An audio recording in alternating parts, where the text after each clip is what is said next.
And Benedict, tell us, what are we expecting Keir Starmer to say? Well, let's first point out that the United Kingdom now has a new Prime Minister. Keir Starmer met moments ago the head of state, King Charles. Mr. Sunak had tendered his resignation. I can tell you that the street is filled not only with UK media and international media and photographers, but also a lot of people who I think work for and will work for this new government. What we expect is a speech where a rather humble Keir Starmer, as he's been during the campaign, the 61-year-old former human rights lawyer, former director of public prosecutions, will come into the street for the first time, indeed, as the head of the new government, Prime Minister. He's going to be announcing, we understand this afternoon, many of the appointments of the senior posts and possibly the great majority of the people he wants in ministerial posts. He will, I think, say he's going to get to work immediately, that they've been preparing for a long time. Let's remember it's been a Conservative rule for 14 years. So we'll have probably the confirmation of Rachel Reeves later on this afternoon as his finance minister, Chancellor of the Exchequer, maybe David Lammy as foreign secretary. That's very much the expectation. For example, Yvette Cooper as the home secretary. And I think he will say that the pledges that he made during the campaign will be very much the pledges that he does everything he can to improve people's lives, that trust that has been placed in him and his team is one that he values, one that he wants to honour. Because one of the issues for a long time, but particularly in this 6-week election campaign, has been really the noticeable trust issue, a decline in trust in government here, particularly, for example, because of Partygate during the pandemic. Remember Boris Johnson and indeed Rishi Sunak, who got fined for throwing parties in 10 Downing Street when they were busy telling the nation, implementing all kinds of very, very strict rules because of the COVID pandemic. So I think he will use that expression about him serving the country, serving the people, and that he is there to bring that back into British politics, because the Labour stance is very much that has been abused during the 14 years of rule of the Conservatives. He will talk, I think, very much about supporting and improving the National Health Service, which has extremely long waiting lists, which are problematic, because people are missing operations, not least because there's been a junior doctor strike. I'm sure he'll talk probably about teachers and the fact that how important education is. And I should point out that actually in the people who are families who are in front of us here, who I think are going to be working for the team, there are an awful lot of young children. And interesting to see that they are waving Union Jacks. They've been given Union Jacks, small Union Jacks. Also, I see Welsh flags and I saw a saltire. So it's interesting. I think this is very much wanting to show that, you know, the future of this country and that there is hope. I think those will be some of the key messages. Well, it looks like the sun has come out there in London. It was raining quite a bit earlier. Tell us, what sort of change is Labour looking to make in the UK? It's looking to make a noticeable change. As I said, this trust issue actually permeates the respect that one has for government. And this is why throughout the campaign, Keir Starmer has been very cautious, and indeed the team has been extremely disciplined at sticking to the message. One of the images that was given, because the polls were predicting this landslide, they were very much showing that, in fact, in the last 18 months, and particularly during the 6-week campaign, that big gap in the polls, predicting that Labour very comfortable victory and a defeat, a trouncing really of the outgoing Conservatives, was very plain to see. So I think he will very much want to show that this is a government that is very responsible with its budget, that doesn't promise things that it can't deliver. I think that whole issue of trust, also the fact that he really comes as an ex-director of public prosecutions and human rights lawyer in a humble manner to try really and help all of the people, not just the people who voted for the Labour Party, very conscious of those values and wants to very much reintroduce those. And it's about pulling together as a country at a time when, of course, there are not just domestic challenges, whether it is, for example, the energy price crisis, but also the cost of living. That has been a very big, repeated key issue in this election campaign. And of course, the big word again and again coming out of focus groups was change. And so that he represents change in the way that they conduct themselves in government.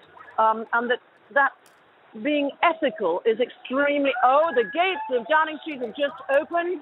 There are cheers very much from the people waving their flags, and we see blue lights of the outriders of the police, fresh from Buckingham Palace. Here he comes. The first outriders come in with the ministerial car. Louder cheers now. Of course, the media very attentive, and we will see that podium is out, so the cars will stop. We expect Sir Keir Starmer to actually be accompanied by his wife. We understand that his children may not be with him in front of the media because they wish to remain discreet and not impose that publicity on them. Very big shouts that you can no doubt hear and see. Keir Starmer will step out of the car. He is 61 years old, and he'll be 62 in September, and it's been a very, very long journey, a short journey from the palace, but a very long journey to power. 14 years during which Conservatives have ruled. An assistant is now coming to the podium, to the lectern, and just put Sir Keir Starmer's speech. We now are waiting for Keir Starmer to appear from the car and his wife, Lady Victoria. There they are. And so we are going to have, in just a few moments, the very first speech of Sir Keir Starmer, the new UK Prime Minister. Here he is, walking up the street, his wife in a bright red dress. Of course, red is the Labour colour. He's stopping. They're embracing people and stopping. Big hugs, waving a flag, more cheers. And in a few moments, we will hear a very important message, the first address to the nation that this new 61-year-old Prime Minister, who's just been to see the head of state at Buckingham Palace and been asked to form a government, will make. He's enjoying and taking his time along with his wife, 51-year-old Lady Victoria, who also, like him, has been a lawyer. Now, I understand, works in the NHS, and he says that that's very important because it allows him to actually really know and understand the pressures, the immense pressures on the National Health Service. The National Health Service, of course, created many years ago by a Labour government, and which is under very severe pressure, not least because of the COVID pandemic, but also because of it's been nurses' strikes we've had. Still, those are resolved now, but a big hemorrhaging of nurses going abroad, for example, to Australia after being trained. He's not quite at the podium. He will be there in just a few moments. He's enjoying this moment. Of course, he hasn't slept. He has been watching the results. He was in his own constituency, confirmed that he had won his seat here in London. Possibly some of the last hugs before he actually then, we think, goes to the podium, opens the black folder. Here we go. And we're listening to Sir Keir Starmer as the cheers grow even louder. No longer leading the opposition with a new British Labour Prime Minister, a new era. Here we go. Thank you. Good afternoon. I have just returned from Buckingham Palace, where I accepted an invitation from His Majesty the King to form the next government of this great nation.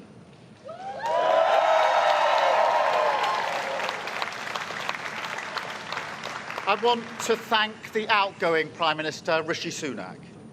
His achievement as the first British Asian Prime Minister of our country, the extra effort that will have required should not be underestimated by anyone.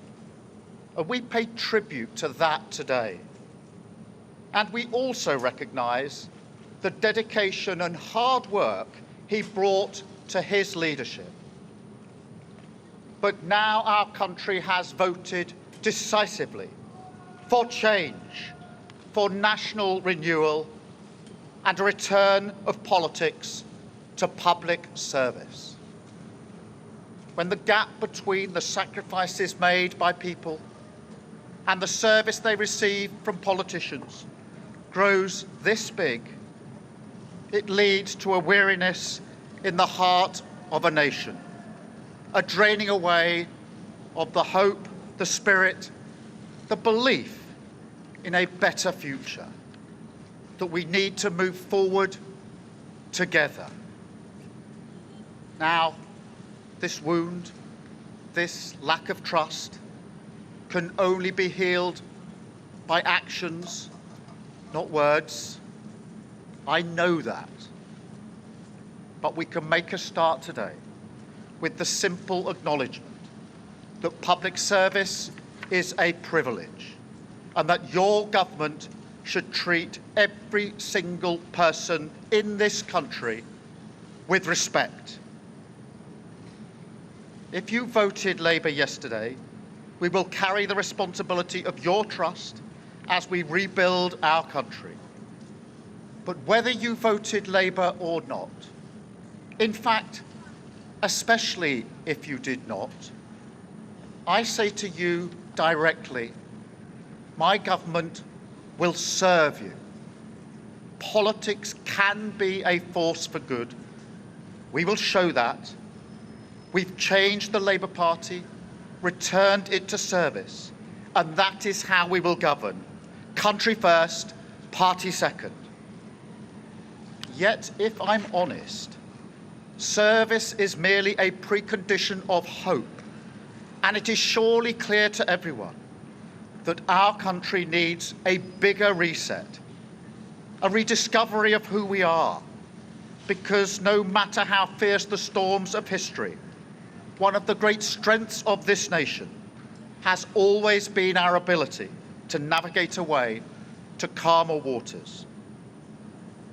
And yet this depends upon politicians, particularly those who stand for stability and moderation, as I do, recognising when we must change course. For too long now, we've turned a blind eye as millions slid into greater insecurity. Nurses, builders, drivers, carers, people doing the right thing, working harder every day, recognised at moments like this before, yet as soon as the cameras stop rolling, their lives are ignored. I want to say very clearly to those people, not this time. Changing a country is not like flicking a switch. The world is now a more volatile place. This will take a while. But have no doubt that the work of change begins immediately. Have no doubt that we will rebuild Britain with wealth created in every community, our NHS back on its feet facing the future, secure borders, safer streets, everyone treated with dignity and respect at work, the opportunity of clean British power cutting your energy bills for good. And brick by brick, we will rebuild the infrastructure of opportunity, the world-class schools and colleges, the affordable homes that I know are the ingredients of hope for working people, the security that working-class families like mine can build their lives around. Because if I asked you now, whether you believe that Britain will be better for your children. I know too many of you would say no. And so my government will fight every day until you believe again. From now on, you have a government unburdened by doctrine, guided only by the determination to serve your interest, to defy, quietly, those who have written our country off.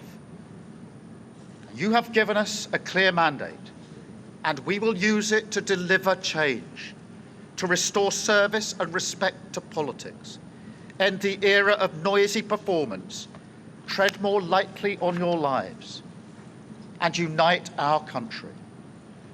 4 nations standing together again, facing down, as we have so often in our past, the challenges of an insecure world, committed to a calm and patient rebuilding.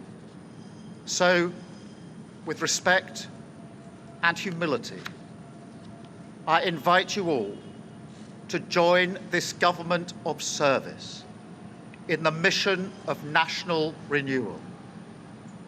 Our work is urgent, and we begin it today. Thank you very much.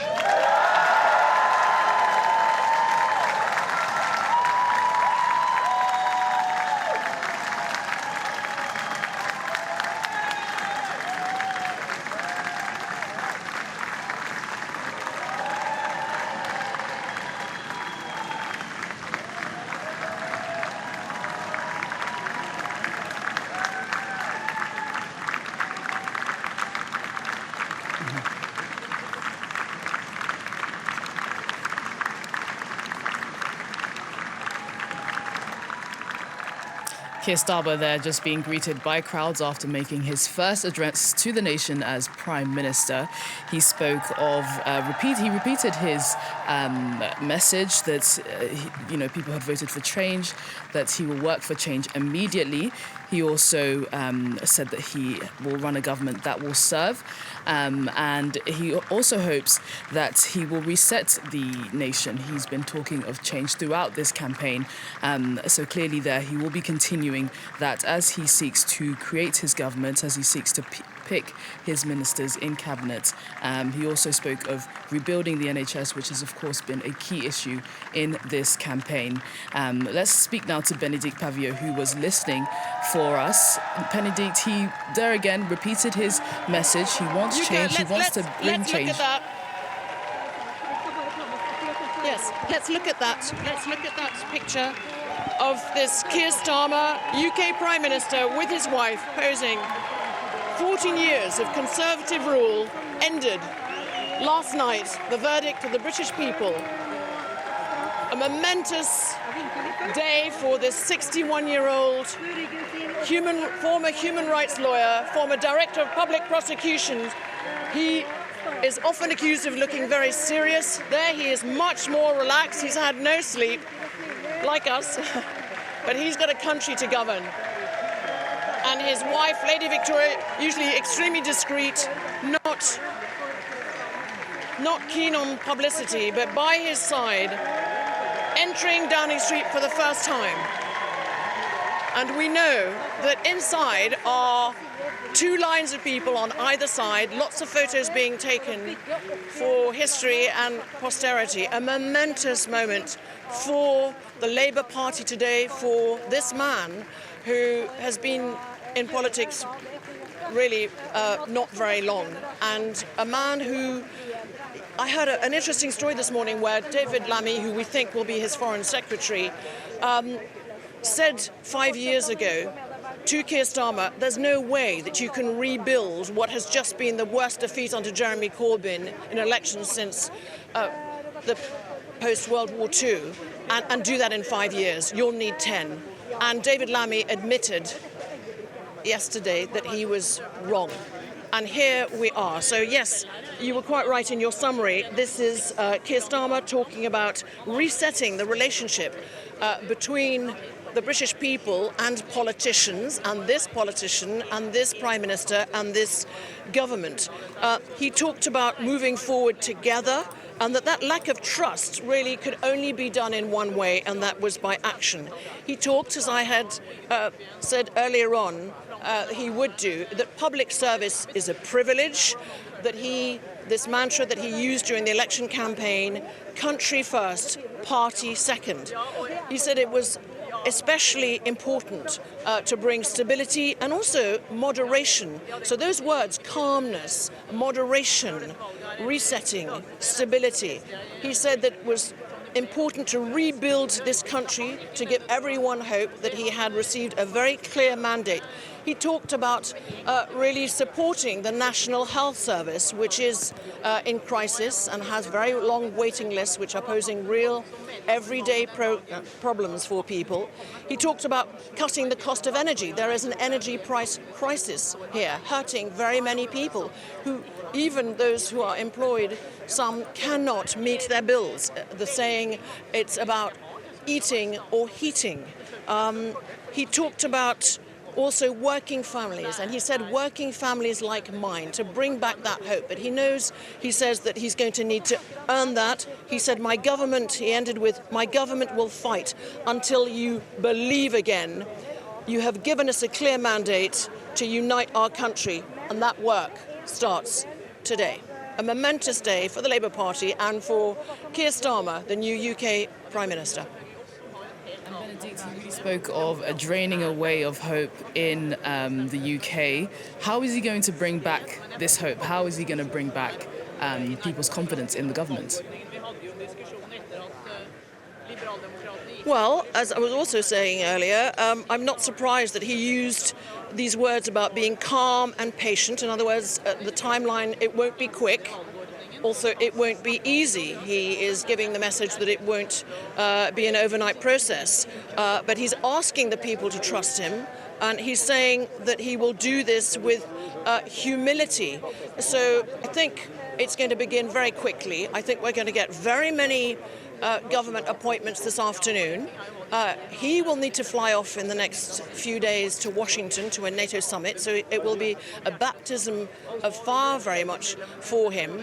But I think we're going to see some of the pledges about the National Health Service, about bringing down the energy price, as I was mentioning, down, ministers coming out with concrete measures. And I think normally in the summer there's what is called a recess, so holidays for MPs.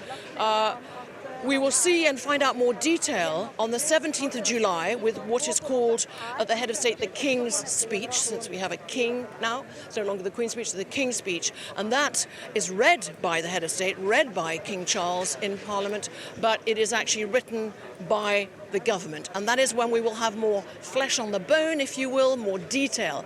This was about giving really a message of hope that he takes everybody. He wants to be the Prime Minister, bringing hope back into people's lives, but he knows he's going to earn that trust. So let's see what details come out in the coming days of concrete decisions, what legislation we will find out, particularly on the 17th of July.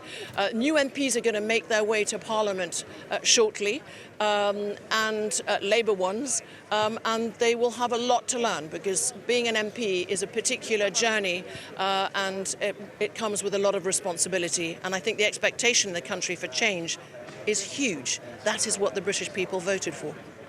Our correspondent, Bénédicte Paviot, who is at Downing Street. You've been at Downing Street throughout the morning for us. We are very, very grateful. Thank you so much for your insights and for your analysis. Bénédicte Paviot there, who was just speaking after Keir Starmer made his first address to the UK as Prime Minister.